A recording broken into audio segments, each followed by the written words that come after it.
40-കാരിയുടെ പ്രണയം ഭാഗം 50. അങ്ങനെ ആ ആഘോഷത്തിലും സന്തോഷത്തിലുമായി അവർ കേക്ക് മുറിക്കാൻ ഒരുങ്ങുന്നു. പെട്ടെന്ന് ഒരു കാറിൻ്റെ ശബ്ദം.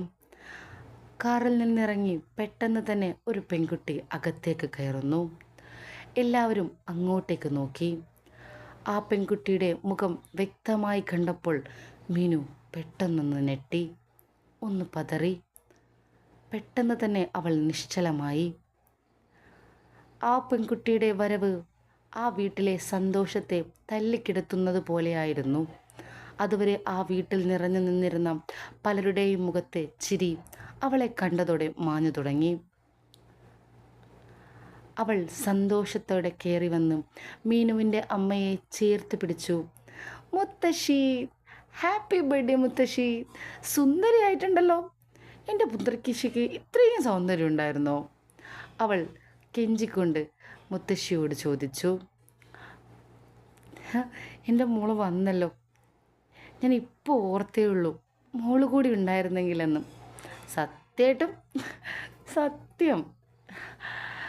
പിന്നെ എൻ്റെ മുത്തശ്ശിയുടെ പിറന്നാൾ ഇത്രയും ആർഭാടകരമായിട്ട് ആഘോഷിക്കുമ്പോൾ ഞാൻ വന്നില്ലെങ്കിൽ അതൊരു മോശമല്ലേ? അവൾ സ്നേഹത്തോടെ മുത്തശ്ശിയോടായി സംസാരിച്ചു. കൂടി നിൽക്കുന്ന മറ്റുള്ളവരെ ആരെയും അവൾ ഗവനിച്ചില്ല. മുത്തശ്ശിയോട് മാത്രമുള്ള സ്നേഹപ്രകടനങ്ങൾ മാത്രം. ഞാൻ കറക്റ്റ് ടൈമിംഗ് ആണെന്ന് തോന്നുന്നു. അതെ, കറക്റ്റ് ടൈമിംഗ് തന്നെ. എന്നാൽ പിന്നെ നമുക്ക് കട്ട് ചെയ്യാം അല്ലേ? അവൾ മുത്തശ്ശിയുടെ കൈയും പിടിച്ച് ആ കേക്ക് മുറിച്ചു. കൂടി നിന്നവർ എല്ലാവരും ആഘോഷത്തിൽ പങ്കുചേർന്നു. പക്ഷേ മീനു മാത്രം നിശ്ചലമായിരുന്നു. അവൾ പെട്ടെന്ന് പുറകോട്ട് മാറി നിന്നു. വല്യേട്ടൻ ആ പെൺകുട്ടിയെ ചേർത്ത് പിടിച്ചു. യാത്രയ്ക്ക് സുഖമായിരുന്നു മോളെ എന്ന് ചോദിച്ചു. ആ, സുഖമായിരുന്നു. വല്യേട്ടനെയും അവൾ ചേർത്ത് പിടിച്ചു. മറ്റുള്ളവരുടെ മുഖത്തൊന്നും അത്ര വലിയ സന്തോഷമില്ല. അവൾ ആരോടും അധികം സംസാരിച്ചില്ല. മുത്തശ്ശിയോടൊപ്പം നിന്ന് അവൾ തൻ്റെ ഫോണിൽ സെൽഫി എടുത്തു. ആഘോഷത്തിൻ്റെ ചിത്രങ്ങൾ പകർത്തി. കൂടുതലായിട്ട് ആരോടും ഒന്നും പറഞ്ഞില്ല. ആരെയും കണ്ട ഭാവവും അവൾ നടിച്ചില്ല. പ്രത്യേകിച്ച് മീനുവിനെ ഒന്ന് ശ്രദ്ധിക്കുക പോലും അവൾ ചെയ്തില്ല. എന്നാൽ ഇതെല്ലാം കൂടി ജയ് ശ്രദ്ധിക്കുന്നുണ്ടായിരുന്നു. പെട്ടെന്നുള്ള ആ പെൺകുട്ടി ആരാണെന്ന് അറിയാതെ ആകാംക്ഷയിലായിരുന്നു ജയ്. അതിനിടയ്ക്കാണ് മീനുവിൻ്റെ മുഖം മാറിയത് ജയ് ശ്രദ്ധിച്ചത്. എന്താണ് കാര്യമെന്നറിയാനുള്ള ആശങ്ക ജയിൽ ഉണ്ടാക്കിയതുകൊണ്ട് ജയ് പതുക്കെ ദീപേച്ചിയുടെ അടുത്തെത്തി. ദീപേച്ചി, ആരാ ആ പെൺകുട്ടി? ജയ് പതുക്കെ ചോദിച്ചു. അത് നിൻ്റെ ഭാര്യയുടെ മകൾ. മീനുവിൻ്റെ മോളോ? മീനു നിന്നോട് അവൾക്കൊരു മകളുള്ള കാര്യം പറഞ്ഞിരുന്നില്ലേ? ദീപേച്ചി മറു ചോദ്യം ചോദിച്ചു. ആ, പറഞ്ഞിരുന്നു, മകളുണ്ടെന്ന് പറഞ്ഞിരുന്നു. അതാണവൾ. എന്നിട്ടും മീനു എന്താ അവളുടെ അടുത്തേക്ക് ചെല്ലാതെ? അതെല്ലാം മകളെ കണ്ടൊരു സന്തോഷമൊന്നും മീനുവിൻ്റെ മുഖത്ത് കാണുന്നുമില്ലല്ലോ. ജയ് തൻ്റെ അടുത്ത സംശയം ദീപേച്ചിയോട് ചോദിച്ചു. നിൻ്റെ ഭാര്യയ്ക്ക് അവളുടെ അടുത്തേക്ക് ചെല്ലാൻ അവകാശമില്ല, അതുകൊണ്ട്.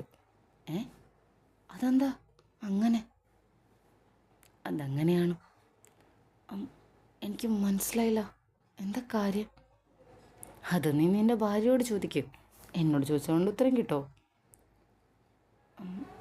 അല്ല, ഓക്കെ, ദീപേച്ചിക്ക് അറിയില്ലേ എന്താ കാര്യമെന്ന്? എനിക്ക് അവളെക്കുറിച്ച് ഒന്നും പറയാൻ താല്പര്യമില്ല, അത്രയേ ഉള്ളൂ. അതെന്താ, ദീപേച്ചിക്ക് ആ പെൺകുട്ടിയെ ഇഷ്ടമല്ലേ? ജയ് വീണ്ടും തൻ്റെ സംശയം ദീപയുടെ നേരെ ഉന്നയിച്ചു. എനിക്ക് തീരെ ഇഷ്ടമല്ല, ചെറുപ്പം മുതലേ ആ കുട്ടിയെ ഇഷ്ടമല്ല. ആരെയും വില വെക്കാത്തൊരു സ്വഭാവമാണ്. ഒരു റെസ്പെക്റ്റ് പോലും ആരോടില്ല, ആരോടും സ്നേഹവുമില്ല, സ്വന്തം അമ്മയോട് പോലും. പിന്നെ ഒന്നിനെയും കൂസാത്ത ഭാവം, അഹങ്കാരത്തിന് കയ്യും കാലും വെച്ചതൊക്കെ നമ്മൾ പറയില്ലേ, അതുപോലൊരു സാധനം. അതാ കൊച്ചു. ദീപ പറഞ്ഞ വാക്കുകൾ കേട്ട് ജയ് മൗനമായി നിന്നു. അതെന്താ ചേച്ചി? കൂടുതലൊക്കെ അറിയണമെങ്കിൽ നീ നിൻ്റെ ഭാര്യയോട് തന്നെ ചോദിക്കുക. ഇപ്പം ആ കൊച്ചിന് വരേണ്ട വല്ല ആവശ്യമുണ്ടായിരുന്നോ? ഈ വലിയേട്ടൻ്റെ പണിയായിരിക്കും ആ കൊച്ചിനെ വിളിച്ചത്. നമ്മുടെ സന്തോഷത്തിൻ്റെ ഒരു സമാധാനം പോയിക്കാൻ അത്രയേ ഉള്ളൂ. നല്ലൊരു ആഘോഷിച്ച് വരികയായിരുന്നു. ഇനിയിപ്പോൾ അതും പോയി. ആഘോഷിക്കാനുള്ള ഒരു താല്പര്യമേ പോയി. ദീപ പിറുപിറുത്തു. മീനുവിൻ്റെ മകളോട് ദീപേച്ചിക്കുന്നതിനാണ് ഇത്രയും ദേഷ്യം? ജയ്ക്കൊന്നും മനസ്സിലായില്ല. മകളുടെ അടുത്തേക്ക് ചെല്ലാൻ മീനുവിന് അവകാശമില്ലെന്ന് ദീപേച്ചി പറഞ്ഞതും ജയ്ക്ക് ഉൾക്കൊള്ളാൻ സാധിച്ചില്ല. ഒന്നും മനസ്സിലാവാതെ വീണ്ടും ദീപേച്ചിയെ തന്നെ ജയ്യൊന്ന് നോക്കി. ഒറ്റ വാക്കിൽ ഉത്തരം പറയാൻ പറ്റുന്ന ചോദ്യങ്ങളൊന്നും അല്ല നിൻ്റെ മനസ്സിലിപ്പോൾ ഉള്ളതെന്ന് എനിക്കറിയാം. അതുകൊണ്ടാണ് ഞാൻ പറഞ്ഞത്, നീ സമയമെടുത്ത് നിൻ്റെ ഭാര്യയോട് കാര്യങ്ങൾ ചോദിച്ച് മനസ്സിലാക്കുക. ഓക്കെ? ഇനിയിപ്പം എന്താ, നമുക്കിത് ആഘോഷിക്കാം, അത്രയേ ഉള്ളൂ. എനിക്ക് ആ കൊച്ചിനെ തീരെ ഇഷ്ടമല്ല, അത്രയേ ഉള്ളൂ. ദീപ തൻ്റെ ഇഷ്ടക്കേട് തുറന്ന് പ്രകടിപ്പിച്ചു. അവൾ വലിയേട്ടനോടും മുത്തശ്ശിയോടും മാത്രമായി സംസാരിക്കുന്നു. മറ്റുള്ള ആരെയും പരിഗണിക്കുന്നില്ല. കണ്ട ഭാവം നടിക്കുന്നില്ല. അവളുടെ വിശേഷങ്ങൾ പറയുന്നു. മീനു പതുക്കെ അവളുടെ അടുത്തേക്ക് ചെല്ലാൻ ശ്രമിക്കുന്നതായി ജയ് കണ്ടു. പക്ഷേ മീനുവിൻ്റെ കാലുകൾ വിറയ്ക്കുന്നുണ്ടെന്നും പെട്ടെന്ന് കാലുകൾ എടുത്തു വയ്ക്കാൻ സാധിക്കാത്ത വിധം മീനു തളർന്നിരിക്കുകയാണെന്നും ജയ്ക്ക് മനസ്സിലായി. ജയ് മീനുവിനെ തന്നെ ശ്രദ്ധിച്ചു നോക്കി. താൻ ഇതുവരെ കണ്ടിരുന്ന അഹങ്കാരിയായ തൻ്റെ ഭാര്യയല്ല ഇപ്പം തൻ്റെ മുന്നിൽ നിൽക്കുന്നതെന്ന് ജയ്ക്ക് മനസ്സിലായി. അവളുടെ ഉള്ളിൽ ഇതുവരെ താൻ കാണാത്ത ഒരു വേദനയുണ്ടെന്നും ജയ് തിരിച്ചറിയുന്നു. പക്ഷേ എന്താണെന്ന് ജയ്ക്ക് മനസ്സിലായില്ല. മീനു അടുത്തിലേക്ക് ചെന്നപ്പോൾ മീനുവിനെ കണ്ട ഭാവം പോലും നടിക്കാതെ അവൾ പെട്ടെന്ന് തന്നെ മുകളിലേക്ക് കയറിപ്പോയി. പുറകെ മീനുവും ഓടി. അവളെ ഒന്ന് ചേർത്ത് പിടിക്കാൻ വിധം ആ ഓട്ടം ജയ് ശ്രദ്ധിച്ചു. എന്താണെന്നറിയാനുള്ള താല്പര്യം ജയിൽ ഉണ്ടായതുകൊണ്ട് തന്നെ ജയ് പുറകെ ഓടി. അവൾ മീനുവിനെ കണ്ട ഭാവം നടിക്കാതെ തന്നെ പെട്ടെന്ന് തന്നെ മുറിയിൽ കയറി വാതിലടച്ചു. ഒന്നും പറയാതെ നിശ്ചലമായി മീനു വാതിലിന് പുറത്തു നിന്നു.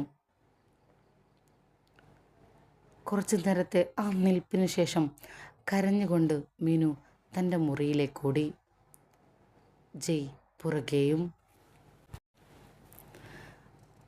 മീനു പൊട്ടിക്കരയുകയായിരുന്നു. ജയ് പുറകെ ചെന്നു. മീനു. ജയ് പതുക്കെ ഒന്ന് വിളിച്ചു. പുറകിൽ ആരാണെന്ന് നോക്കാതെ തന്നെ മീനു പൊട്ടിക്കരഞ്ഞുകൊണ്ട് അവൻ്റെ ദേഹത്തേക്ക് വീണു. എന്തിനേട്ടാ അവൾ എന്നോട് ഇങ്ങനെ ചെയ്യുന്നത്? ഇതിന് മാത്രം ഞാൻ എന്തായിട്ടാ അവളോട് ചെയ്തത്? അവൾ ഏങ്ങി ഏങ്ങി കരഞ്ഞുകൊണ്ട് ചോദിച്ചു. ജയ്ക്ക് അത് വല്ലാത്തൊരനുഭവമായിരുന്നു. ആദ്യമായി തൻ്റെ ഭാര്യ തൻ്റെ ശരീരത്തോട് ചേർന്ന് കിടന്ന് കരയുന്നു. എന്ത് ചെയ്യണമെന്നറിയാതെ ജയ്യൊന്ന് പതറി. നിശ്ചലമായി തന്നെ നിന്നുകൊടുത്തു. അവൾ വീണ്ടും വീണ്ടും കരയുകയാണ്. ഇവൾ എന്തിനായിട്ട് എന്നോട് ഇങ്ങനെ? ഇത്രയും വർഷമായിട്ട് പോലും അവൾ എന്തായിട്ടാ എൻ്റെ അവസ്ഥയൊന്നും മനസ്സിലാക്കാത്തത്? ഞാൻ അവൾക്ക് വേണ്ടിയല്ലേ ഏട്ടാ ജീവിക്കുന്നത്? മീനുവിൻ്റെ കണ്ണുനീർ അടക്കാനാവാതെ മീനു വീണ്ടും വീണ്ടും സ്വയം ചോദ്യങ്ങൾ ചോദിക്കുകയാണെന്ന് ജയ്ക്ക് മനസ്സിലായി. ഏട്ടനാണെന്ന ഭാവത്തിലാണ് അവൾ സംസാരിക്കുന്നതെന്നും ജയ്ക്ക് മനസ്സിലായി. പക്ഷെ തൻ്റെ ഭാര്യ തന്നെ ചേർത്ത് പിടിച്ചിരിക്കുന്ന നിമിഷം ജയ്ക്ക് എന്ത് ചെയ്യണമെന്നറിയില്ലായിരുന്നു. അവളെ ആശ്വസിപ്പിക്കാൻ പാകത്തിൽ ഒരു വാക്ക് പോലും കിട്ടിയില്ല.